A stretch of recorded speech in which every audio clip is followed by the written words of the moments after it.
tout simplement. Amen. Alors, bonjour à tous. Bonjour à tous. Bonjour mon frère Rem. Bonjour mon frère Yann. J'espère que tu vas bien par la grâce du Seigneur. Amen, ça va super. Alors, on bénit le Seigneur pour ce podcast. Comme vous pouvez voir, c'est un podcast, c'est un projet que le Seigneur a mis sur mon cœur depuis un bon bout maintenant. Amen. Puis, je suis heureux de le commencer avec mon frère Rem Christ, Amen. qui a déjà une chaîne YouTube aussi également. Vous pouvez aller regarder et qui est très bénissant. Des exhortations, des enseignements qui nous amènent à vraiment nous rapprocher du Seigneur. Alors, je crois la première question qu'il faut se poser, c'est pourquoi un podcast. Je crois que c'est le moment plus que jamais de se rapprocher du Seigneur, puis qu'on a besoin également d'enfants du Seigneur qu'on puisse s'édifier davantage. Il y a tellement de choses en fait sur YouTube, Spotify ou en général qui nous amènent à pas nous édifier de la bonne manière. Je crois que le Seigneur me pousse davantage à faire aussi la différence d'une autre manière, puis à l'élever davantage. C'est vrai qu'il y en a déjà beaucoup, mais je crois que pour la francophonie, ça aide davantage. Puis c'est ça, je crois que ce ne sera pas la dernière fois. Hein. Non, c'est ça, le Seigneur a vraiment préparé ça aujourd'hui. Puis, d'abord, c'est qui pour toi Jésus-Christ? Parce qu'il y a des personnes qui vont se demander le Seigneur. Tu sais, on a appris à connaître le Seigneur à travers la religion, mais c'est bon de savoir vraiment c'est qui le Seigneur pour nous. Amen. Le Seigneur, pour moi, je crois que c'est ma vie. Hein.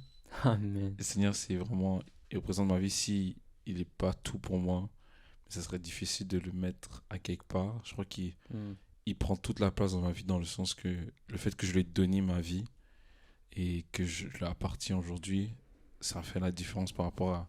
Ça fait une différence dans toute ma vie, en fait, dans tout ce que j'entreprends de faire, que ce soit dans mes études, dans le travail, dans mes relations amicales, dans ma famille, dans tout ce que j'entreprends, en fait. Et je crois que c'est ça, que quand Christ vient dans notre vie, il doit tout représenter, il doit représenter notre vie, parce que être chrétien, c'est un style de vie.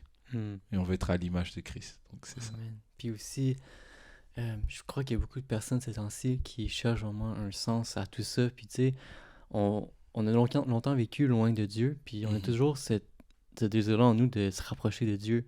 Mais on se sent tout le temps imparfait, on se sent pas prêt, on se sent pas capable d'être proche de Dieu. Puis il y a tellement cette longue distance entre nous et Dieu, selon ses standards, selon la loi, selon toute la pression qu'on a sur nous. Puis c'est vraiment à travers Jésus-Christ qu'on peut aller combler ce vide-là en nous, puis se rapprocher de Dieu en fait. Amen. Puis c'est pour ça que je crois qu'on est là aujourd'hui.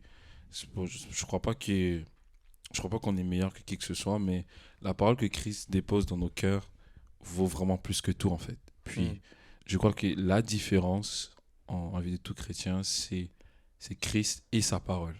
Parce qu'il est le pain de vie, la parole, commençons était la parole. Et vraiment, si la parole ne demeure pas dans nos cœurs, il est difficile de voir Christ dans notre manière de vivre. Amen. Puis peut-être que je pourrais me présenter. Là. Il y a sûrement des personnes qui ont regardé ça, qui me connaissent. Rem Christ. Donc, j'ai grandi loin de Dieu pendant un bon moment. Au point même que je ne savais pas c'est qui Jésus-Christ. Puis, il y a tout le temps eu ce vide en moi que j'essaie de combler dans ce monde-là. Puis que j'ai cherché longtemps dans ce monde-là. C'est quoi la vérité, en fait? Pourquoi je me lève le matin? T'sais, il doit y avoir un but à tout ça. Pourquoi? T'sais, on m'avait tellement fait à croire que ce monde-là, il n'y avait rien. On était là juste pour vivre. Puis il n'y avait pas de sens, il n'y avait pas de but. T'sais. Puis un jour, j'ai tellement souffert, j'ai tellement cherché. Puis la parole dit clairement dans Jérémie, vous me chercherez et vous me trouverez si vous me cherchez à tout votre cœur. Yes. Puis c'est vraiment ça qui est arrivé. En fait, j'ai tellement cherché, j'ai tellement voulu apporter du bien à ce monde-là. Puis j'ai fini par trouver à la fin de tout ça Jésus-Christ. Amen. Ça a pris... Tu sais, au début, quand Yann me parlait de Jésus-Christ, en fait, c'est Yann qui m'a révélé... Le Seigneur s'est révélé à moi à travers Yann David. Puis au début, quand j'ai entendu parler de Jésus-Christ, j'ai eu comme une hésitation. Je me suis dit, dans ma tête, Jésus-Christ, c'était passé, tu sais, ça fait 2000 ans, c'est plus valide aujourd'hui. Mais en fait, quand il a commencé à se révéler à moi à travers Yann, j'ai vraiment compris que Jésus-Christ, c'était la vérité. Parce que tout ce qu'il disait, ça résonnait avec quelque chose en moi. Puis le Seigneur a dit, mes brebis entendent ma voix, je les connais et elles me suivent. Alors quand t'écoutes ça en ce moment, puis ça vient chercher quelque chose en toi. C'est Yes. vraiment parce que le Seigneur t'appelle, en fait. Il Amen. cherche ton cœur, aussi simplement que ça. Et vraiment, Amen. Je bénis le Seigneur, effectivement. Le Seigneur qui attire les cœurs et, comme tu as dit, mes brebis entendent ma voix et la reconnaissent. C'est fou que tu dises que, j'aime vraiment ce que tu as dit, qu'on pense que c'est le Jésus qui, il y a 2000 ans, il est juste valide il y a 2000 ans, mais on dit qu'il est le même aujourd'hui éternellement. Puis quand on commence à regarder juste un peu dans la parole, avec tout ce qui se passe, tu commences à te rendre compte qu'il y a tellement de choses qui correspondent au temps présent par rapport à l'amertume, la guerre, la rébellion, l'amour de l'argent, ou plein d'autres choses, plein de correspondants, des problèmes de la vie qui peuvent nous visiter. Tu vas voir qu'il y a des gens dans la parole qui ont vécu la dépression, ils ont vécu aussi c'est quoi l'angoisse, ils ont vécu l'anxiété. Mais la différence, c'est qu'on voit vraiment comment le Seigneur a toujours intervenu dans ces situations-là et comment il est tellement miséricordieux. Et en fait, c'est la preuve que Dieu nous connaît. Je trouve que c'est la preuve que Dieu nous connaît. Puis aujourd'hui, on va essayer d'aborder le sujet par rapport au monde. Comment vivre en tant que chrétien dans ce monde?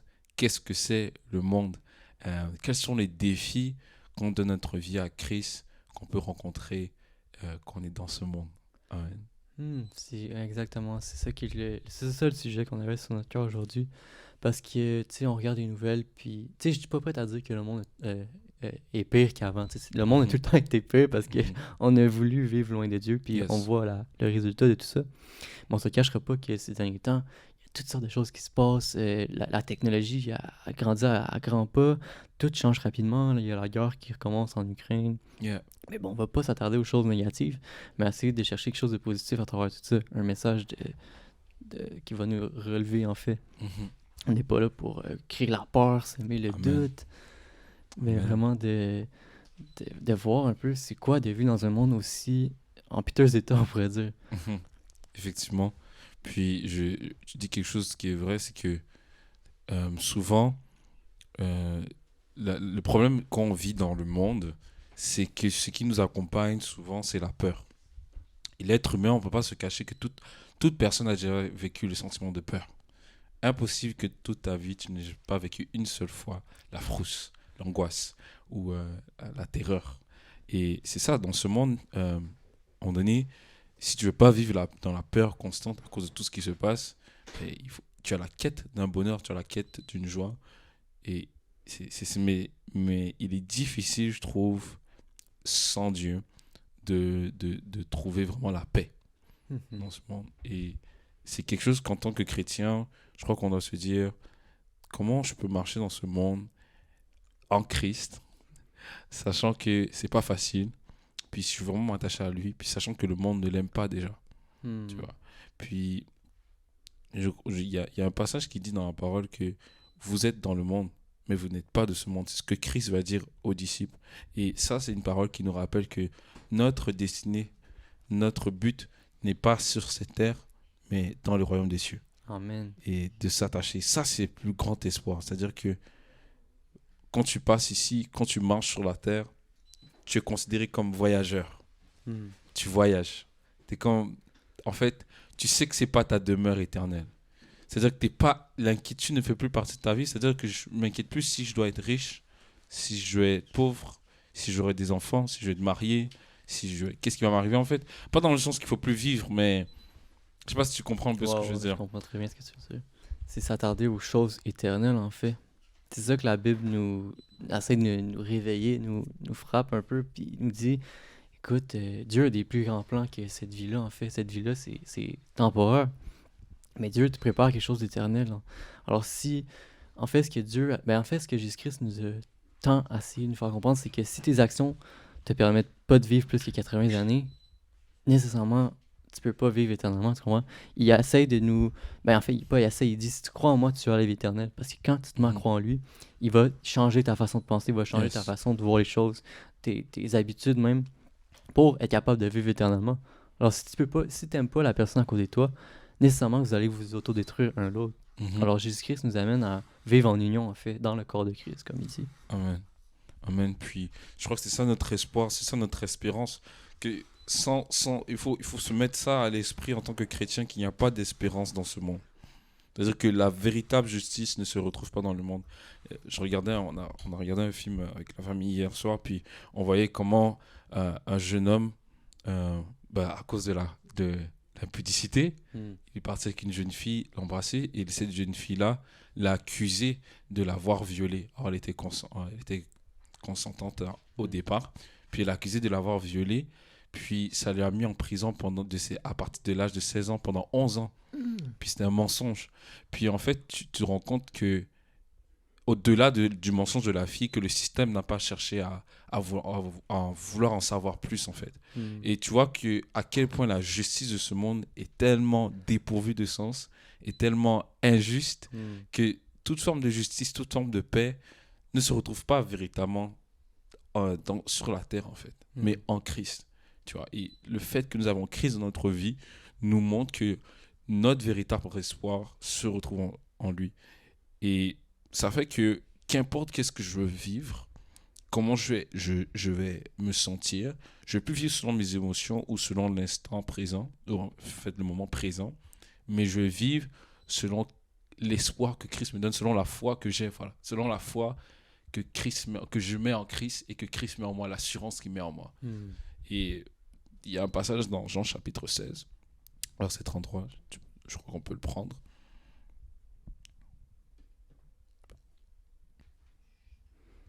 Amen, je lis ici. Ouais. Je peux lire? Yeah. Je vous ai dit ces choses afin que vous ayez la paix en moi. Vous aurez des tribulations dans le monde, mais prenez courage, j'ai vaincu le monde. Amen. Et ça doit être notre assurance, que Christ a vaincu le monde.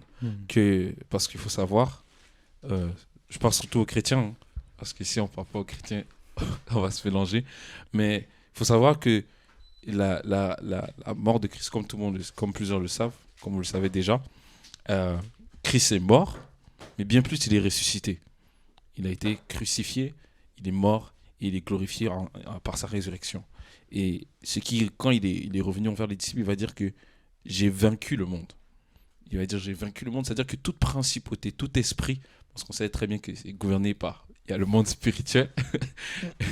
Donc, tout esprit dans le monde spirituel et dans le monde physique, j'ai vaincu le monde. C'est-à-dire que j'ai dominé le monde. Je domine sur le monde. Parce qu'il y a le prince de ce monde, mais il y a aussi le prince de la paix, qui est Jésus-Christ. Amen. Amen. Et ça, je crois que si on se met ça à l'esprit qu'il a vaincu le monde, ça crée déjà une paix en nous. Puis c'est exactement ça. Il a vaincu le monde, mais c'est exactement ça. C'est notre seul espoir, en fait. Dans le monde au complet, le seul espoir qu'on a, c'est Jésus-Christ. Amen. Comment tu vas vaincre la mort? Tout le monde est voué à mourir. Personne s'en sauve. Peu importe combien d'argent que tu as, peu importe comment tu as été gentil, tu as été méchant, tu vas mourir un jour. Mais Jésus-Christ, il dit, j'ai pas seulement le pouvoir sur la mort physique, j'ai le pouvoir sur la mort spirituelle. Tout, comme tu dis, toutes les principautés, tout ce qui est de la mort, l'ange de la mort, le stress, l'anxiété, la dépression, j'ai vaincu tout ça. Amen. Fais juste croire en moi. Amen. Crois-tu vraiment en moi? Si tu crois, peu importe si tu es mort ou pas, tu as la vie éternelle, en fait. Yes. Peu importe si tu penses que le cancer va vaincre sur toi, Jésus-Christ a dit, j'ai vaincu toutes ces choses-là. C'est ça le symbolisme de la croix, en fait. Yes. On a tendance à penser que Jésus-Christ a vaincu la mort physique. On est comme, ok, peut-être, c'est cool, mais t'es peut-être que c'était vrai, peut-être c'est pas vrai, on n'est pas sûr.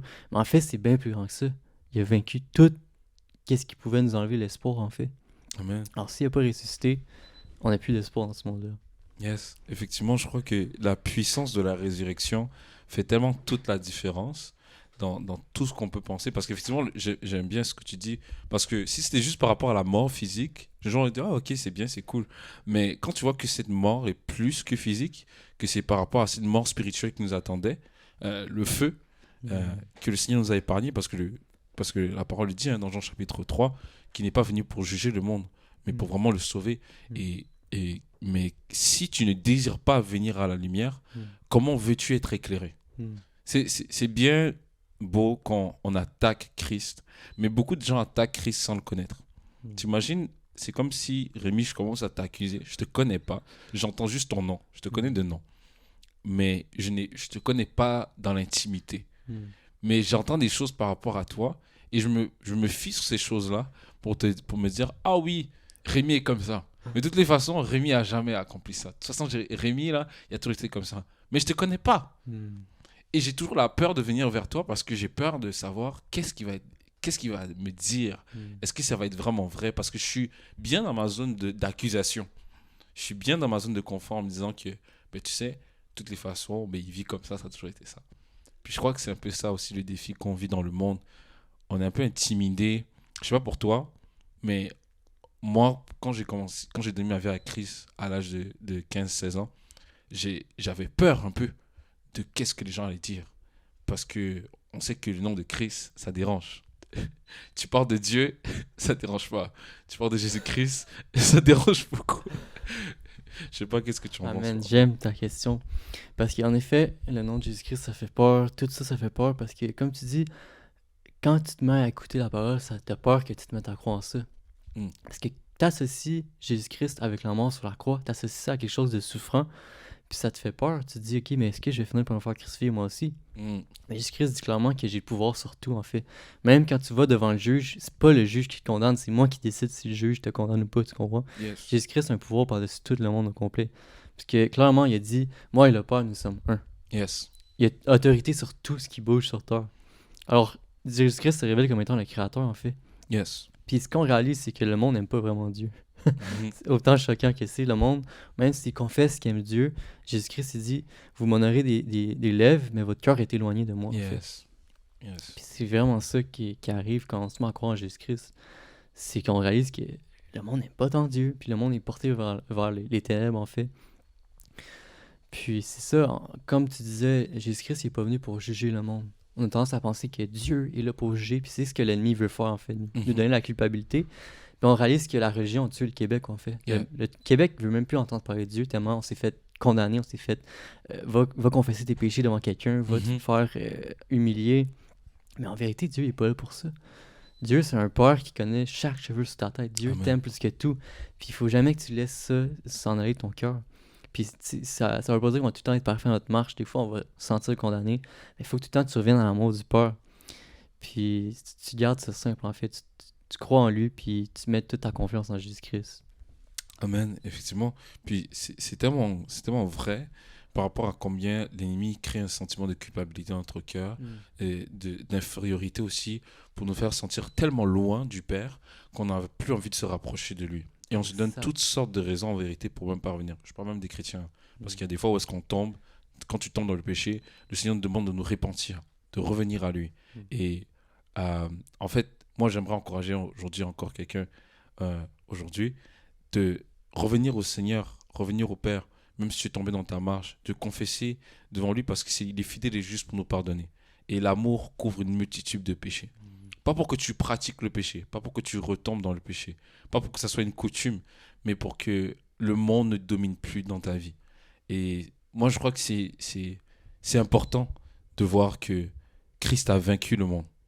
Et c'est un mensonge parfois parce que l'ennemi veut nous faire croire, surtout les enfants de Dieu, que quand on est en lui, en fait, quand on est en Christ, qu'on est capable, qu'il peut nous voler, en fait, qu'il peut nous toucher encore.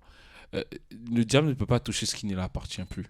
Exact. Il ne peut pas toucher ce qui n'est pas sa propriété. À l'instant que Christ fait son entrée dans notre vie, il faut qu'on sache ça. Et ça, c'est quelque chose qui a été difficile pour moi d'entreprendre parce que je me dis, mais comment ça se fait que je peux tomber et puis il va me reprendre? Ça ne faisait pas de sens dans ma tête. Mais parce que la grâce qui est sur notre vie, la grâce que Christ nous accorde quand nous sommes en lui, c'est qu'il vient nous restaurer. C'est qu'il veut nous guérir, c'est qu'il veut nous laver, nous délivrer surtout. Et puisqu'il a dominé la mort et l'enfer. Donc tout ce qui englobait la mort, qui était le péché, aujourd'hui le Seigneur a l'autorité dessus pour réclamer cela sur nos vies et à ce que ça n'a plus de pouvoir sur notre vie. Amen, j'aimerais ça rajouter à ce que tu dis, c'était très bénissant. Puis c'est ça, tu as parlé du péché, puis comme quoi, quand on vient à Dieu, c'est lourd le péché. On a des histoires de toutes sortes à propos du péché, comment on est condamné. Mais Paul a clairement dit aux églises romaines, dans Romains 10:10, « Car c'est en croyant du cœur qu'on parvient à la justice, et c'est en confessant de la bouche qu'on parvient au salut. » Amen. Alors ce qui fait que tu es justifié quand tu viens devant le Seigneur, c'est que tu as cru en lui. Yes. Dans le fond de ton cœur, tu sais qu'il a raison, tu sais que sa loi est bonne, en fait. Puis c'est ça qui te justifie. C'est pas le fait que tu pêches ou tu pêches pas, c'est le fait que tu sais quand tu pêches, c'est pas bien, puis tu l'acceptes. Puis tu dis, Seigneur, pardonne-moi. Puis c'est ça qui fait que Dieu te regarde comme étant justifié. Peu importe ce que tu as fait en passé, le simple fait que tu réalises maintenant même que ce que tu as fait, c'était pas correct, c'est déjà ce que Dieu voulait que tu fasses, en fait. Amen. Puis, pour compléter ce que tu dis encore, dans Jean chapitre 16, à partir du verset 8, quand le Seigneur dit qu'il enverra le Saint-Esprit aux disciples, il dit au verset 8, « Et quand il sera venu dans le monde, il convaincra le monde en ce qui concerne le péché, la justice et le jugement. En ce qui concerne le péché, parce qu'il ne croit pas en moi, la justice, parce que je vais au Père et que vous ne me verrez plus, le jugement, parce que le prince de ce monde est jugé. J'ai encore beaucoup de choses à vous dire, mais vous ne pouvez pas les porter. Quand le consolateur sera venu, l'Esprit de vérité, il vous conduira dans toute la vérité, car il ne parlera pas de lui-même, mais il dira tout ce qu'il aura entendu et vous annoncera les choses à venir. » Amen, je m'arrête là. Pour ceux qui veulent la référence, c'est Jean chapitre 16, du verset 8 à 13, même le chapitre complet est à lire. Mais ce passage-là nous montre que, en fait, tu vois, beaucoup pensent que quand tu reçois Christ, tu ne peux pas recevoir le Saint-Esprit en même temps. Or, c'est faux. Parce que tu ne peux pas recevoir une partie de Dieu et ne pas recevoir l'autre. Puisque Dieu est unique et il est véritable et il est entier. Et quand tu acceptes Christ, la seule chose qui peut nous pousser à croire en Christ, c'est la repentance. Et c'est ce qu'il dit, c'est que le Saint-Esprit nous convaincra, nous saisira de péché, de justice et de jugement. S'il ne nous saisit pas de péché, il est impossible de croire dans la repentance. Et c'est là que tu vois la vie de l'Esprit en nous. Parce que le Saint-Esprit, la sainteté de Dieu, comme tu disais, c'est ça qui nous pousse à dire, mais ce que je fais est mauvais. Parce qu'avant, quand je n'avais pas Christ dans ma vie, je pouvais peut-être, je prends un exemple, je pouvais boire, étant sous, et j'aurais pas de regrets nécessairement par rapport à ça, mais des regrets par rapport aux conséquences, parce qu'on s'entend que tu n'es pas toi-même, il peut y avoir des conséquences, il peut y avoir des choses qui arrivent, mais qu'est-ce qui te pousse encore à refaire la même chose le lendemain? Si tu as vraiment appris de ton erreur, en général, tu la refais pas. Et c'est ça en fait, le Saint-Esprit nous pousse dans la sainteté de Dieu, nous pousse dans la sanctification, nous pousse à ne plus vivre selon le train de ce monde, mais selon l'esprit de la vérité, selon ce que Christ veut faire. Et je crois que ça, c'est un défi parce que on pense qu'on doit faire des efforts pour arriver à Dieu, pour toucher le cœur du Seigneur. Mais le Seigneur nous a touchés. On n'a fait aucun effort. Alors, tout ce qu'il nous demande, c'est d'obéir simplement. Tu vois. Je sais pas, qu'est-ce qu'on en pense par rapport. J'ai tellement de choses à dire. Ah ouais, non, mais comment on est là pour ça. Et je sais pas si ça va bien compris ce qu'on a dit, mais dans Jean 5,39, vous sondez les Écritures parce que vous pensez avoir en elles la vie éternelle. Ce sont elles qui rendent témoignage de moi. Alors, le Seigneur, on a tendance à vouloir chercher dans les Écritures, chercher dans les livres, la vérité, on cherche. Mais le Seigneur a dit, ce sont ces Écritures-là de la Bible qui témoignent de moi. Yes. Tout l'Ancien Testament, c'était là pour nous révéler le Créateur, en fait. Yes. Puis nous révéler qu'on avait une grande distance entre nous et le Créateur, comme tu disais. Puis cette distance-là est tellement énorme qu'on se sent impuissant, on se sent incapable. Puis l'ennemi vient utiliser ça pour nous condamner, nous rendre coupables de tout, puis nous sentir moins que rien.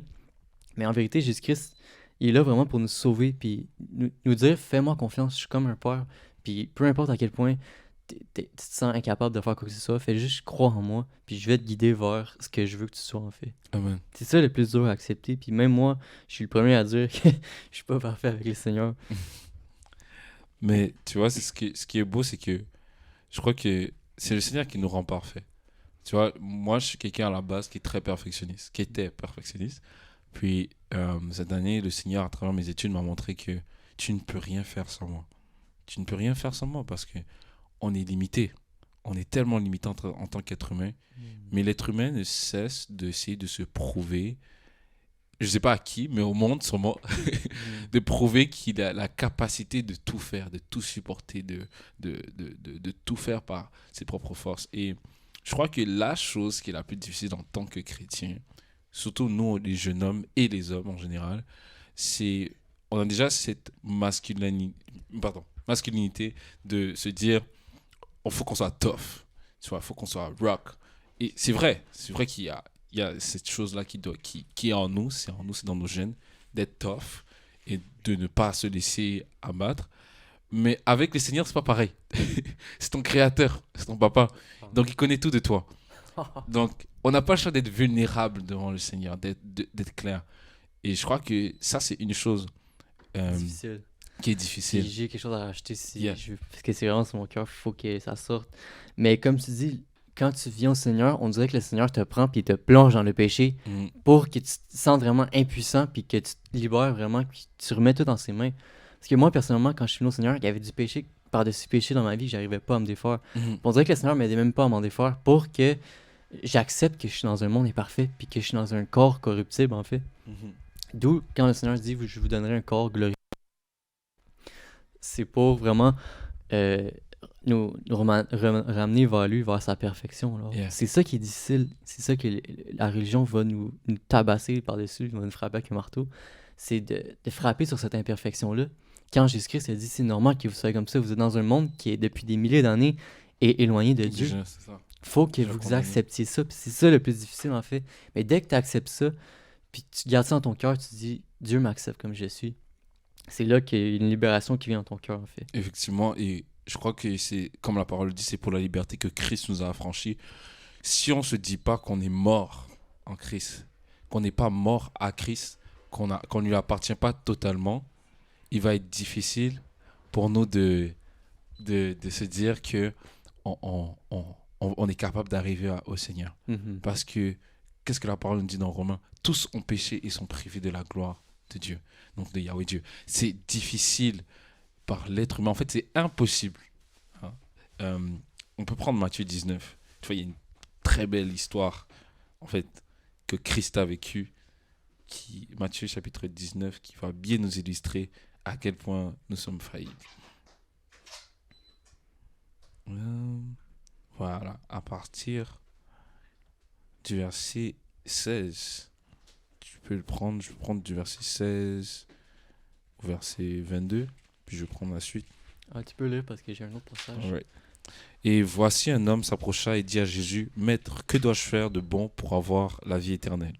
Il lui répondit, « Pourquoi m'interroges-tu sur ce qui est bon? Un seul est bon.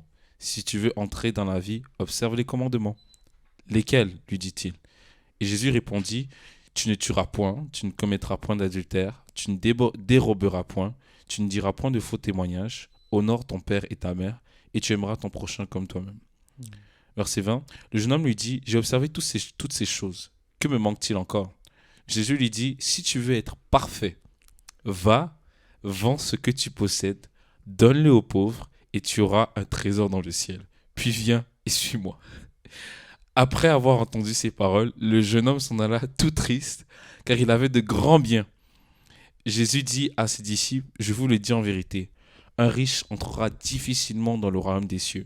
Je vous le dis encore, il est plus facile à un chameau de passer par le trou d'une aiguille qu'à un riche d'entrer dans le royaume de Elohim. » Les disciples ayant entendu cela furent très étonnés et dirent, qui peut donc être sauvé?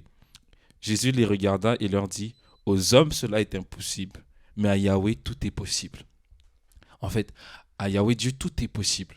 C'est-à-dire que si on ne meurt pas à nous-mêmes, ce jeune homme-là qui était riche avait tellement de biens, malgré qu'il avait accompli toute la loi, qu'il respectait ses parents et qui donnait sûrement sa dîme à l'époque, et qui était encore d'actualité, ses offrandes et tout ça, malgré tout ça, il n'était pas parfait.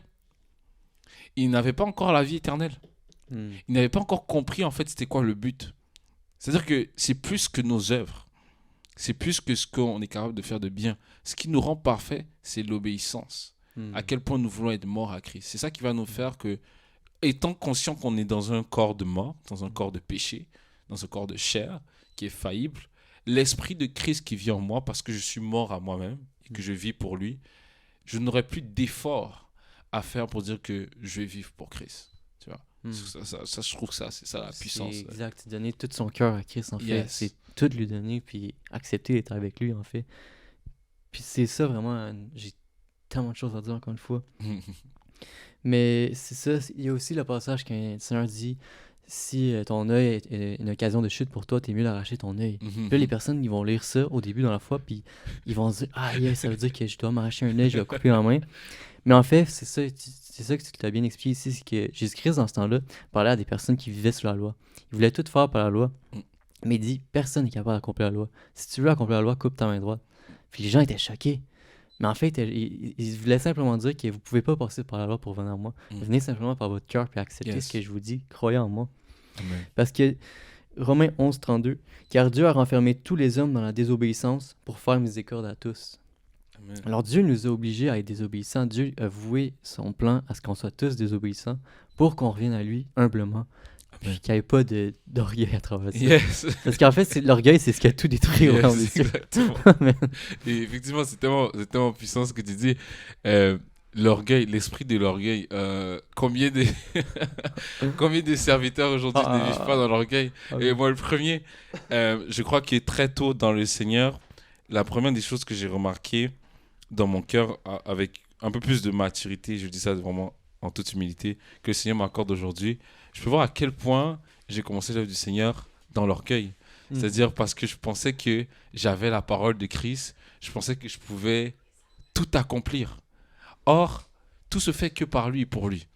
Tout se fait que pour la gloire de Christ. Et si nous ne sommes pas soumis à lui, il va être difficile de nous soumettre à ses commandements, comme tu disais, à sa parole et de simplement le suivre. L'esprit de l'orgueil, je crois qu'il y a tellement de personnes dans la parole qui nous montrent dans la parole à quel point l'orgueil est une source de destruction. C'est une source de destruction. Pride comes before the fall. Voilà. La fierté vient avant la chute. Yes. Et tu vois, cet esprit d'orgueil accompagne le monde aujourd'hui énormément.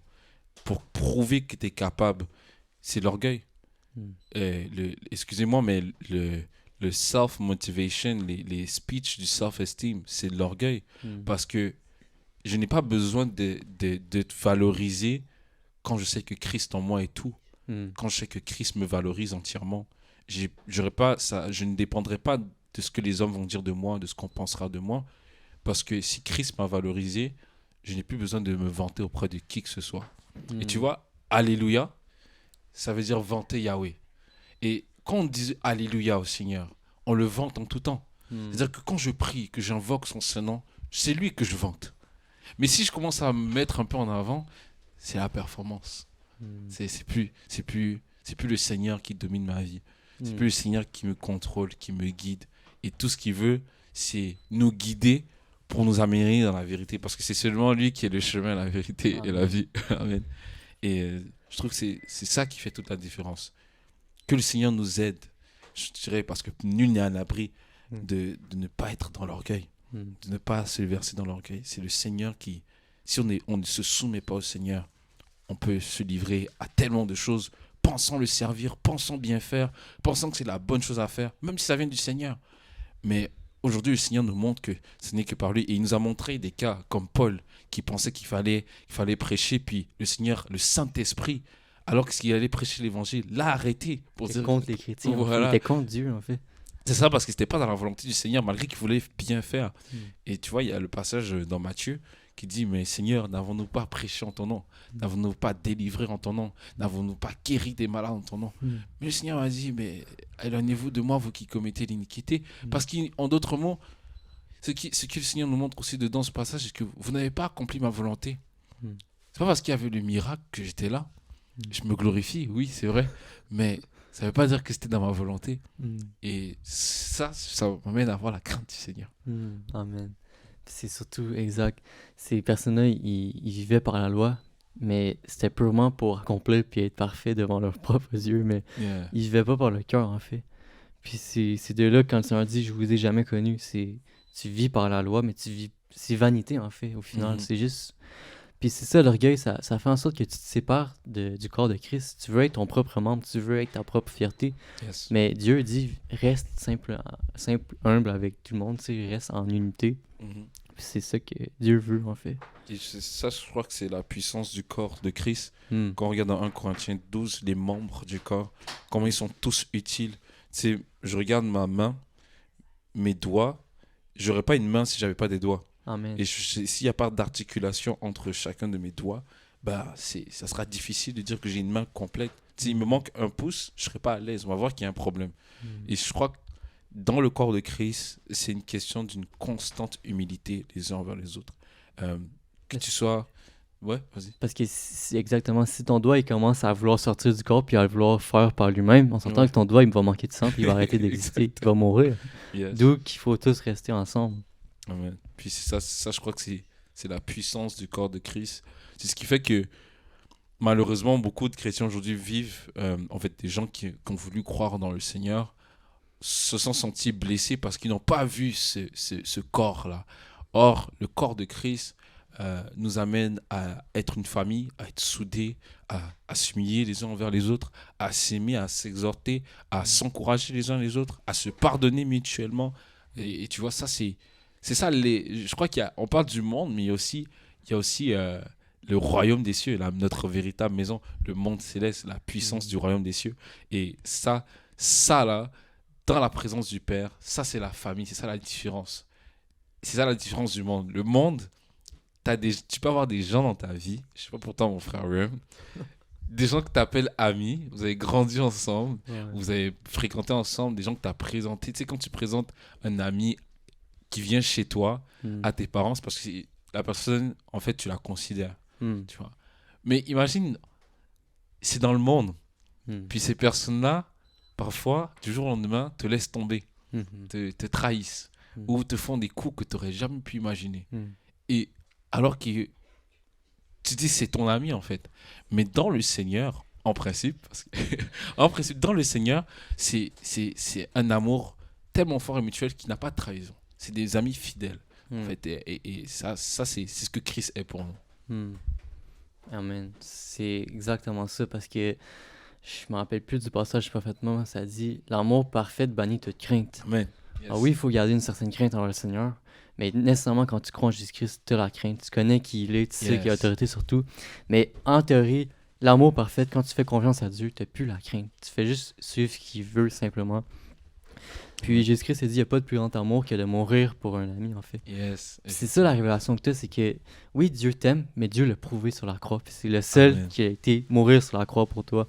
Yes. Puis c'est ça la puissance, en fait, de son amour.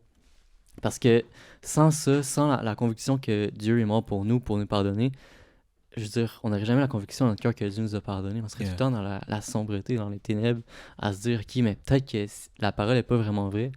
Mais maintenant, quand Jésus-Christ a dit, c'est bon, je vous pardonne, je vais même aller mourir sur la croix. Puis il n'y a aucun homme sur terre qui est prêt à souffrir autant comme Jésus-Christ a fait, comme Dieu a fait pour nous. C'est ça la révélation, en fait, de l'amour de Dieu pour nous. Amen. Puis ça, c'est vraiment puissant parce que tu peux voir que ton meilleur ami, c'est d'abord Christ. Et ça, moi, ça a été une vérité qui a été dure parce que j'avais tellement de gens que je considérais comme mes amis. Et dans ce monde, combien de personnes on n'a pas rencontré dans notre vie qu'on appelait amis, qu'on appelait frères, qu'on appelait... C'est même des gens de notre famille qu'on a considérés. Et à cause de Christ, ils nous laissent tomber, ils nous font des coups bas. Ou même avant Christ, ils nous font des choses, ça nous blesse.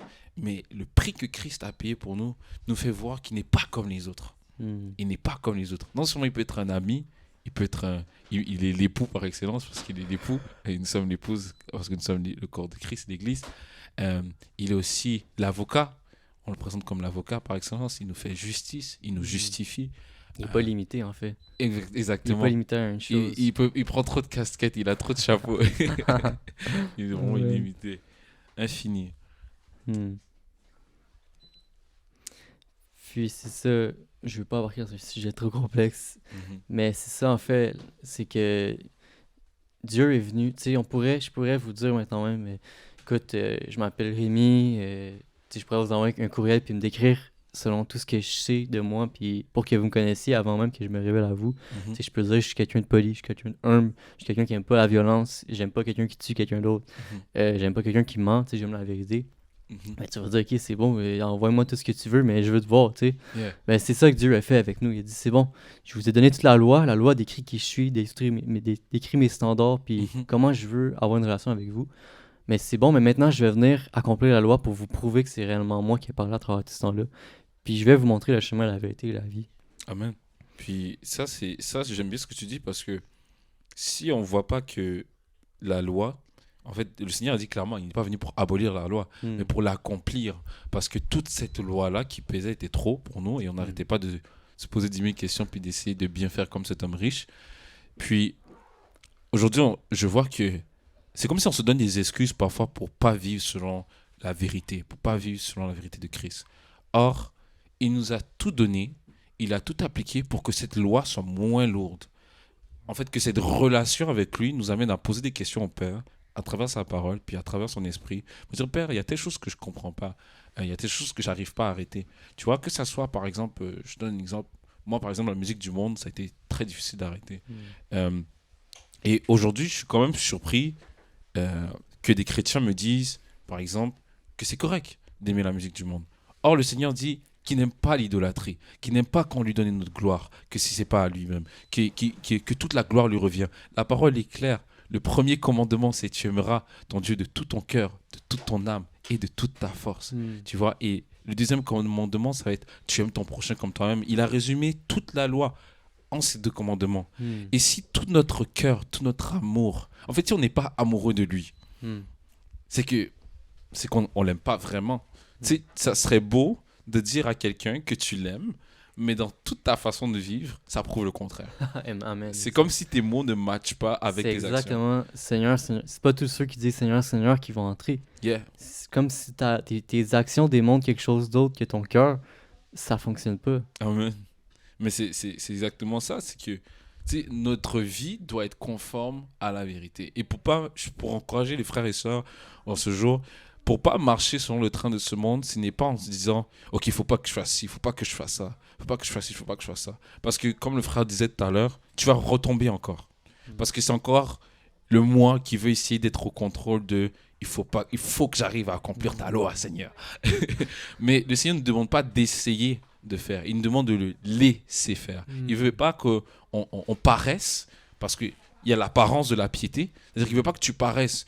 Tu peux paraître bien, paraître poli, tu sais, comme tu décrivais ta personne. Tu peux paraître comme une bonne personne, mais à l'intérieur, tu n'as pas un bon cœur. Et le Seigneur, c'est ça le but, c'est qu'il veut être en nous. Et le monde, c'est l'apparence. Le monde paraît comme une belle enveloppe. Quand tu regardes la planète Terre, tu es comme waouh. Mais tu te rapproches avec, si on regarde bien avec tous nos satellites aujourd'hui, on se rapproche de la Terre. On regarde, là, on prend une photo, j'ai vu une vidéo de la photo que Google prenait de la Terre en 1974 ou 80 et l'évolution jusqu'en 2020. Puis tu vois comment la Terre a été, toute la nature qui a été détruite parce que les hommes voulaient construire tellement d'affaires. Puis aujourd'hui, je me dis, si en fait on vit sous l'apparence, si on vit selon le train de ce monde, on va se perdre. On va se perdre et on va penser, on va toujours être dans l'apparence sans être. Or, le Seigneur veut nous pousser à être nous-mêmes en lui. Et être nous-mêmes veut dire qu'on vit par lui. On vit dans la vérité. On arrive à marcher selon ce qu'il veut. Et ça ne se fait pas par les efforts que je fais, mais par à quel point je l'aime, à quel point je suis amoureux de lui, à quel point, Seigneur, je veux t'obéir, et à quel point je suis prêt à tout laisser pour toi. Et c'est ça le jeune homme riche. Le jeune homme riche paraissait comme quelqu'un qui était obéissant, paraissait comme quelqu'un qui était poli, parce qu'il aimait ses parents, il honorait ses parents, il n'a pas péché, il n'était pas dans l'adultère, c'est-à-dire qu'il était sûrement marié, donc il aimait souvent sa femme. Mais il n'était pas capable de vraiment tout laisser pour Christ. Il n'était pas capable de vraiment tout vendre pour les pauvres. C'est-à-dire qu'au fond, il n'aimait pas vraiment Yahweh Dieu de tout son cœur. Et ça, je me dis, la question que je me suis posée, mon frère Rémi, quand je me regarde aujourd'hui dans le Seigneur, il y a beaucoup de choses qu'avant j'avais la difficulté à laisser. Et aujourd'hui, la question que le Seigneur m'a amené à me poser, c'est est-ce que tu m'aimes? Parce que si tu m'aimes vraiment, tu me respecterais. Comme Pierre. Voilà. Pierre, même tu vois, est-ce que tu m'aimes? Est-ce que tu es amoureux de moi? Tu sais, je peux dire que je fais beaucoup de choses. Je peux dire que je peux prêcher. On peut faire ce podcast aujourd'hui. Mais si ma vie n'est pas conforme, qu'on se laisse et que ma vie n'est pas conforme à Christ, je peux prêcher Christ et dire Jésus-Christ revient bientôt. Amen. Mais si je n'aime pas vraiment le Seigneur dans l'intimité, ça sert à quoi? Amen, c'est vrai. Parce que même moi, des fois, je suis tellement en feu pour le Seigneur. Je suis tellement sur les vidéos YouTube que je passe pas assez de temps avec le Seigneur. Yes. Je suis comme, oh Seigneur. Yeah. Je suis tellement en feu pour le royaume qu'il est oublié de passer du temps simplement avec le Seigneur. On est tellement en feu pour vouloir amener la parole aux hommes, amener l'espoir aux autres qu'on s'oublie nous-mêmes, en fait. Yeah. Ça m'arrive souvent, en fait. Effectivement, puis ça nous amène à voir, Seigneur, on a tellement besoin de toi. Et moi, je vois que la grâce du Seigneur sur nos vies. Tu vois, je vois, il y a tellement de choses. Plus, effectivement, quand on regarde dans la parole, plus on le découvre, plus on l'aime, plus on lit sa parole, plus on découvre des choses, plus il nous ouvre les yeux. Et plus on se rend compte à quel point on était vraiment loin de lui. Ah oui. Sans lui, on était vraiment loin. Et la grâce qui est sur notre vie aujourd'hui n'est pas un permis pour le péché, mais nous fait voir aujourd'hui à quel point il nous aime, à quel point il nous veut, à quel point son désir, ça a toujours été qu'on soit près de lui. Regarde dans le jardin d'Éden, mon frère. Moi, j'aurais aimé dans le jardin d'Éden, je sais pas pour toi, mais tout est beau, paisible, t'as pas à te préoccuper par travailler. C'est ça. T'as pas besoin de te préoccuper par rapport à tes notes à l'école, le travail, comment tu vas payer ci, payer ça. Tout était beau, paisible, il y avait tout. Mais à quel point on ne l'aimait pas assez. Tu sais, je crois que tout le monde accuse Adam et Ève, mais on aurait tous fait la même erreur. Ah, mais on l'a fait encore aujourd'hui, c'est ça la joke. Effectivement, on fait tous la même erreur. Ça résume le problème d'humanité. Le monde dit c'est une histoire stupide, mais ça résume pleinement le problème d'humanité. C'est que l'homme a pris la connaissance du serpent, a pris la connaissance du malin, en fait, du bien et du mal, puis il a voulu faire à lui-même. Puis il s'est rendu compte qu'il était tellement imparfait devant Dieu. Genre, il était tout nu, en fait. Puis dès qu'il a eu la connaissance qu'il était nu, ça l'a séparé de Dieu. Quand on dit, mais dès que tu manges cette pomme-là, tu meurs. Pas physiquement, tu meurs spirituellement. T'as cette culpabilité qui vient dans ton cœur qui fait comme, oh là là, je peux plus être avec Dieu. Là. C'est là qu'ils sont cachés de Dieu. Puis je crois que c'est ce sentiment aussi de culpabilité qui anime beaucoup de chrétiens. Parfois, ils vivent et au lieu de se tourner vers le Seigneur, on ne se tourne pas vers le Père. On ne revient pas à lui, on se cache. On se cache. Oh, le Seigneur, il voit tout. Amen. Il voit tout. Amen. Le diable, il ne travaille pas seulement la nuit. Hein. Les gens pensent souvent que le diable travaille seulement la nuit, puis il y a une certaine heure. Non, il ne s'arrête pas de travailler. Il est moins puissant le jour, peut-être. Mais... C'est ça. Mais c'est vrai que le jour, tout est exposé, mais le mal, se fait tout le temps. Amen. Donc, le Seigneur aussi, il est là tout le temps. Il nous voit en tout temps. Donc, il n'y a pas d'heure ou de moment où est-ce qu'on ne peut pas invoquer son nom. Où est-ce qu'on ne peut pas constamment avoir les regards fixés sur lui. Moi, je ne sais pas pour toi, mais comment tu décrirais... Qu'est-ce qui, toi, qui te ferait dire aujourd'hui que tu n'es plus... Qu'est-ce qui, toi, aujourd'hui, qui t'a défini que tu ne faisais plus partie du monde?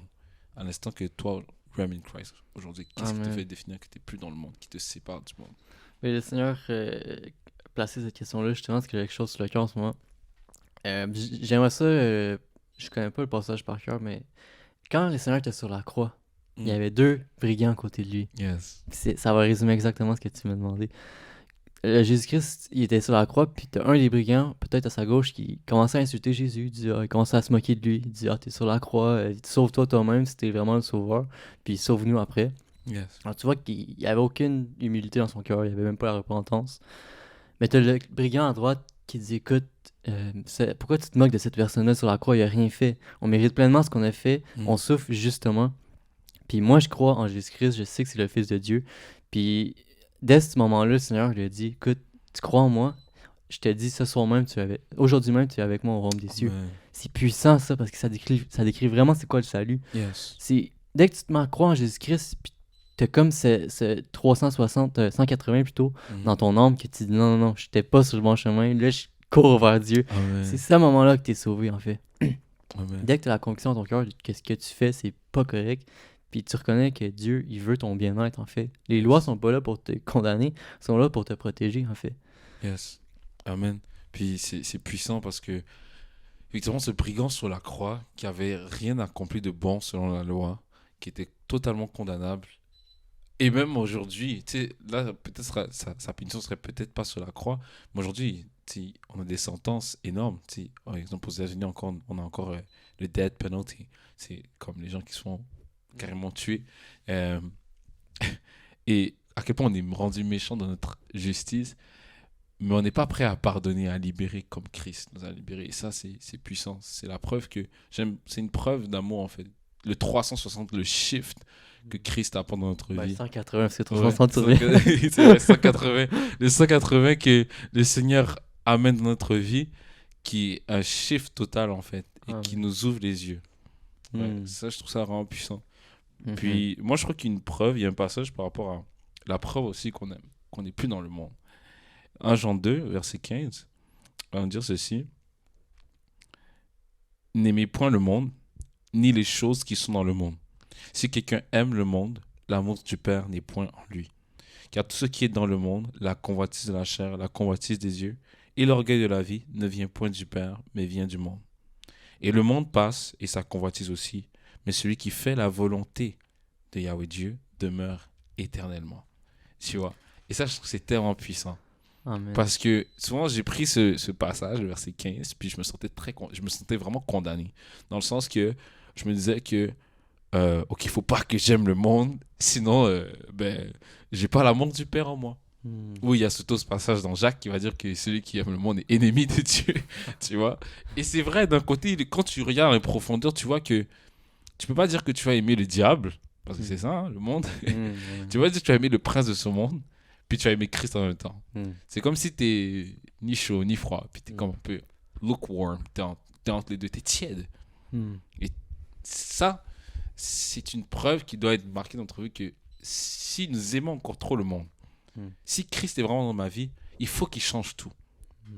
Et aujourd'hui, j'ai encouragé quelqu'un à se dire que peut-être c'est difficile en ce moment de revenir au pied du Seigneur.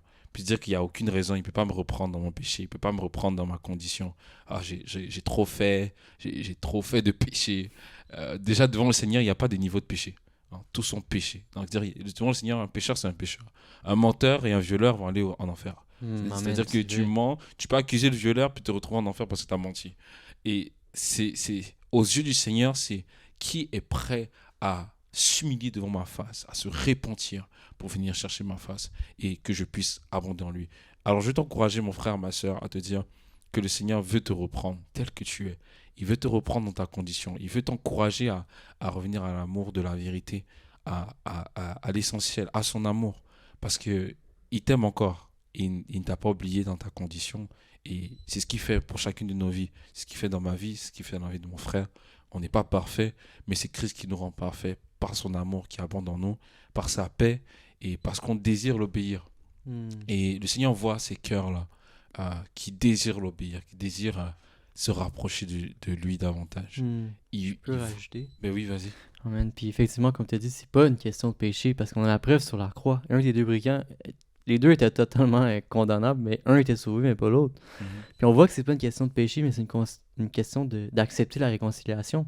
C'est comme Dieu est là pour te donner tout ce que tu veux, l'amour que tu veux, tout ce que tu peux imaginer. Là, Dieu veut donner le plus grand cadeau. Amen. Mais c'est juste à toi de l'accepter, en fait. Yes. Puis c'est ça, un passage quand même lourd dans la Bible qui parle du roi qui invite les personnes à son souper. Il invite des personnes à une fête, mais quelque chose de super cool, mais les gens, ils le rejettent. Puis c'est en fait ça que... C'est comme ça qu'on peut voir ça, c'est que Dieu, c'est simplement le fait de vouloir se réconcilier avec lui. Yes. C'est ça qu'il faut faire, en fait. De faire le premier pas, puis de dire, écoute, Seigneur, je viens à toi. Amen. Mais pas le premier pas, le deuxième pas, parce que le Seigneur est toujours le premier pas. Amen. Amen. Effectivement. Puis de voir qu'il a fait ce pas pour nous, accepter la réconciliation, c'est quelque chose d'extraordinaire. C'est accepter, je crois que c'est accepter de vivre, en fait. Effectivement, de vivre, parce que avant de devenir Seigneur, il y en a qui disent « Ah, c'est lourd, les 10 commandements, c'est lourd. » là. Hey, écoute, les 10 commandements, on s'entend que si tu prends une chance d'aller en enfer à cause des 10 commandements, on s'entend qu'il y a un problème. Là, je veux dire, aimer son prochain comme ça-même, ça demande quoi? C'est un foutu de pratique peut-être, mais je veux dire, c'est bien. Là. C'est ça. Aimer son Dieu de tout son cœur. Je veux dire, qu'est-ce qui est tant important dans ce monde-là à aimer, tu comprends? Tout est vanité. Puis, c'est ça, vraiment, c'est... Je sais pas d'où je voulais partir avec ça, mais c'est ça que j'avais sur le cœur, en fait. Amen, amen. On bénit le Seigneur pour ce premier épisode, ce premier podcast par rapport au monde. Je crois qu'il y a tellement encore de choses à aborder par rapport au monde. On pourrait partager ça toute la journée. Puis, je crois que ça nous montre à quel point le Seigneur nous aime. Hein. Je crois que ce qui est revenu beaucoup, c'est à quel point le Seigneur nous aime. Puis, je crois que j'aimerais bien prendre ce passage. Je sais que beaucoup le connaissent, un passage bien connu. Mais Jean chapitre 3, verset 16. Quand il dit « Car Yahweh Dieu a tant aimé le monde qu'il a donné son Fils unique, afin que quiconque croit en lui ne périsse point, mais qu'il ait la vie éternelle. Yahweh Dieu, en effet, n'a pas envoyé son Fils dans le monde pour qu'il juge le monde, mais pour que le monde soit sauvé par lui. Celui qui croit en lui n'est point jugé, mais celui qui ne croit pas est déjà jugé, parce qu'il n'a pas cru au nom du Fils unique de Yahweh. » Et vraiment, je vais nous laisser avec ça ce soir. C'est peut-être un rappel pour plusieurs, parce que c'est d'abord pour les frères et sœurs. Mais je veux te rappeler, mon frère, ma sœur, que le Seigneur t'aime. Rappelle-toi que tous ceux qui croient en lui viennent à la lumière et qu'il n'est pas venu pour condamner, mais pour nous justifier, pour nous restaurer, pour nous amener à la vérité. Je crois que c'est le temps, plus que jamais, de revenir à cette vérité, à sortir du monde et aller vers le céleste, le royaume des cieux. Amen. Amen. Amen. Je sais pas si tu avais quelque chose à Pour terminer, justement, on s'est souvent fait mentir à se faire dire que Dieu nous condamne, puis il fait tout pour nous envoyer en enfer, mais en fait, c'est le contraire. Dieu nous sauve de l'enfer. C'est ça la révélation, en fait. C'est que autant que peut-être la religion va te dire que Dieu veut te condamner, il te met toutes les lois pour te piéger, puis qu'au final, il t'aime pas vraiment. Mais la révélation, c'est que Dieu t'aime tellement qu'il veut te sortir d'une condition. Il veut te sortir de la séparation, il veut te prendre avec lui pour t'amener dans son royaume, en fait. Amen. Amen, c'est ça que j'avais sur le cœur pour conclure. Gloire au Seigneur. Alors vraiment, il n'y a pas encore de nom pour ce podcast. Mais le Seigneur va donner le nom au fur et à mesure, sûrement à un moment donné. Mais cet épisode numéro 1, ça s'intitule Le Monde. On bénit le Seigneur. C'est la première fois qu'on le fait. Et on croit qu'il y aura d'autres fois, par sa grâce. On va essayer d'être le plus consistant et quotidien avec ça. Essayer d'être plus récurrent avec ce type d'épisode. Je crois que pour un bon bout, mon frère Rem sera avec nous. Sûrement, cette plateforme va être aussi utilisée pour des témoignages, des exhortations, aussi pour nous édifier davantage. Puis on aura du fun. Amen. Amen. Parce que le royaume des cieux, c'est pas un royaume coincé. On rit, on est dans sa paix, on est heureux. Et je crois qu'il va continuer à nous faire du bien. Demeurer bénis, fortifiés. Et à très bientôt par la grâce du Seigneur. Amen.